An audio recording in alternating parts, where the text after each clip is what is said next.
નમસ્કાર વાલા બાળ મિત્રો, આપ સર્વે મિત્રોનું હાર્દિક સ્વાગત છે આપણી પોતાની યુટ્યુબ ચેનલ એવી ગુરુ જ્ઞાન શાળાની અંદર.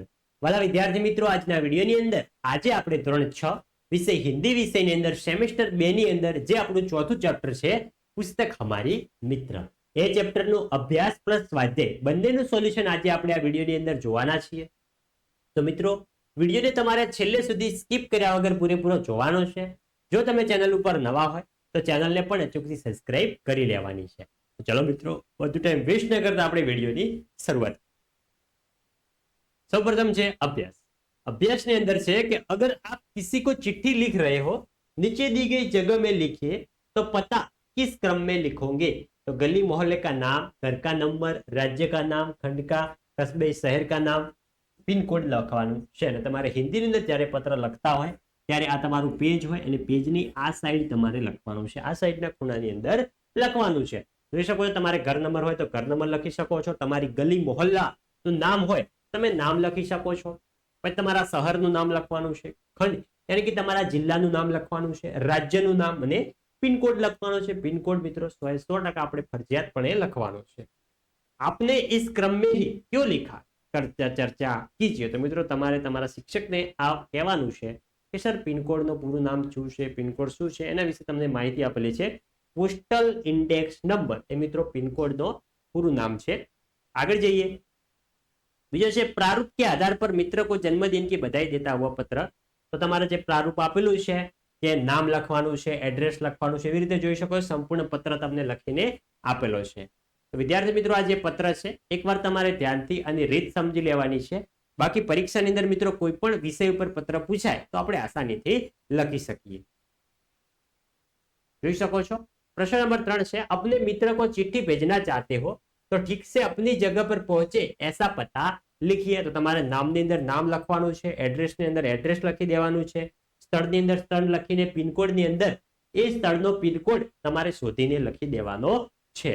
આગળ છે તમને સરસ મજાનું ચિત્ર આપેલું છે. આ ચિત્ર જોઈને આપણે પ્રશ્નો બનાવવાના છે.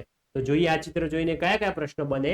તો પહેલો પ્રશ્ન બનશે कि लड़का कहां से सड़क पार कर रहा है. बीजो, लड़के को सड़क के बदले कहां चलना चाहिए. तीजो, लड़के और लड़की को कहां से सड़क पार करनी चाहिए. चौथो, सड़क पर वाहन क्यों रुके हुए हैं. पांचवो, आदमी और औरत यानी कि पति और पत्नी कहां घूम रहे हैं. छठो, कि साइकिल वाला लड़का अपना दाहिना हाथ क्यों दिखा रहा है. અને વિદ્યાર્થી મિત્રો, તમે તમારી રીતે પણ બીજા પ્રશ્નો આમાંથી બનતા હોય તો તમે આસાનીથી બનાવી શકો છો. આગળ છે નિમ્નલિખિત ગદ્यांश को ધ્યાનપૂર્વક પઢીએ. એટલે કે જે તમને પેરેગ્રાફ આપેલો છે એ પેરેગ્રાફ તમારે શાંતિથી વાંચવાનો છે અને આ પેરેગ્રાફ પરથી પ્રશ્નો બનાવીને તમારા મિત્રોને પૂછવાના છે. તો આમાંથી મિત્રો કયા કયા પ્રશ્ન બનશે કે यह दुनिया किनके लिए है. कायर और साहसी में क्या फर्क है.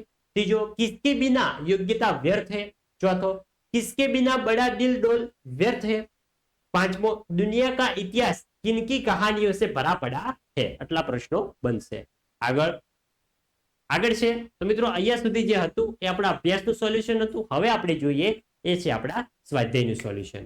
તો છે આપણા પાઠ મુજબ પ્રશ્નો છે કે पत्र कब और कहां से लिखा गया. तो पत्र 4 अगस्त 2011 को कच्छ के मुंद्रा स्थित उमियानगर सोसाइटी से लिखा गया है. बीजो, पत्र किसने किसको लिखा है.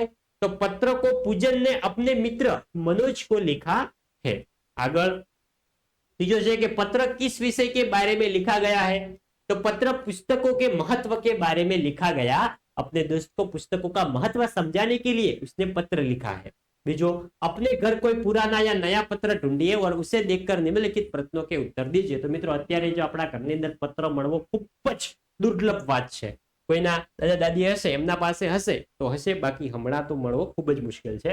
તો પત્ર કિસને लिखा है. तो पत्र नीता शाह ने लिखा हुआ है. અહીંયા ખાલી સમજવા પૂરતા જવાબો છે. આગળ છે બીજો, पत्र क्यों लिखा गया है. तो पत्र अपनी सहेली को आने वाली परीक्षा की तैयारी के बारे में बताने के लिए लिखा गया है. तीजो, पत्र कौन से दिनांक को लिखा गया है. तो पत्र 15 मार्च 1995 को लिखा गया हुआ है. આગળ છે तीजो कि पत्र भेजने के लिए आमतौर पर पोस्ट कार्ड, अंतर्देशीय पत्र या लिफाफा इस्तेमाल किया जाता है. डाकघर जानकर इनका मूल्य पता कीजिए. यह भी पता कीजिए कि इनमें क्या अंतर होता है। तो सर्वप्रथम આપણે જોઈએ પોસ્ટ કાર્ડ। तो पोस्ट कार्ड थोड़ा मोटा कागज का बना हुआ होता है और लिखने के लिए बहुत कम जगह होती है। यह हल्के पीले रंग का होता है। पोस्ट कार्ड का मूल्य 50 पैसे है। આગળ આગળ છે બીજો આંતરદેશીય પત્ર। આંતરદેશીય પત્ર એટલે કે જે બીજા દેશ પત્ર મોકલવાનો હોય એ પત્ર। तो यह पतले कागज का बना हुआ होता है और हल्के नीले रंग का होता है। इनमें लिखने के लिए काफी जगह होती है। इसमें लिखकर 3 तरफ से मोड़कर बांध करने के बाद चिपकाना होता है और इनका मूल्य कितना है? 2.5 रुपया है। जो है लिफाफा। तो लिफाफे कई तरह के होते हैं, छोटे बड़े, सफेद, खाकी आदि रंगों में मिलते हैं। हम कागज में पत्र लिखकर लिफाफे के अंदर मोड़ कर रखते हैं। कुछ महत्व के कागज भी हम लिफाफे में डालकर भेज सकते हैं। रक्षाबंधन पर बहन अपने दूर रहते भाइयों को लिफाफे में डालकर राखी भेजती है और इनका मूल्य कितना है? 5 रुपये है। आगे से चौथो कि अपने आसपास की किसी घटना का वर्णन करते हुए अपने मित्र को पत्र लिखिए। तो यह विषय है अपने मित्र को अपने पड़ोस में हुई चोरी के बारे में बताता हुआ पत्र। तो જોઈ શકો છો પત્રની રીત કે પત્રની અંદર સરનામું હોય એ મિત્રો આ સાઈડ લખવાનું છે। સરનામાની અંદર શું લખવાનું? સૌપ્રથમ એડ્રેસ, પછી શહેર એનો પિનકોડ, તારીખ લખવાની, પછી તમારે ઉદ્દેશવાનું છે પ્રિય મિત્ર હોય, પ્રિય મિત્ર, પ્રિય સહેલી એનું નામ, પછી નમસ્તે કરીને આવી રીતે તમારે લખવાની શરૂઆત કરવાની છે। જોઈ શકો છો વચ્ચે જે છે એ મિત્રો પત્રની ડિટેલ આવશે, તમે જેના વિશે લખ્યું હોય એ। પછી લાસ્ટમાં અભિવાદન આવશે અને માતા પિતા और दादा दादी को मेरा प्रणाम करना और अपने भाई को मेरी याद पत्र का जवाब जल्दी लिखना। અને લાસ્ટમાં તમારી સહેલી કરીને કિંજલ, અહીંયા કિંજલ લખેલું છે, તમારે તમારા મિત્ર કરીને તમારું નામ લખી દેવાનું છે। તો વિદ્યાર્થી મિત્રો આ હતું આપણું ધોરણ 6 વિષય હિન્દી વિષયની અંદર સેમેસ્ટર 2 ની અંદર ચોથું ચેપ્ટર પુસ્તક हमारी मित्र એનું સ્વાધ્યાય અને અભ્યાસનું સંપૂર્ણ સોલ્યુશન। વિદ્યાર્થી મિત્રો વિડિયો સારો લાગ્યો હોય, તમારા માટે ઉપયોગી રહ્યો તો વિડીયોને અચૂકથી લાઈક કરીને જજો અને ચેનલ ઉપર નવા હોય, ચેનલને હજુ સુધી સબસ્ક્રાઇબ ના કરી હોય તો ચેનલને પણ સબસ્ક્રાઇબ કરજો। મળીશું આવનાર વિડીયો સાથે, ત્યાં સુધી આવજો। જય હિન્દ, જય ભારત।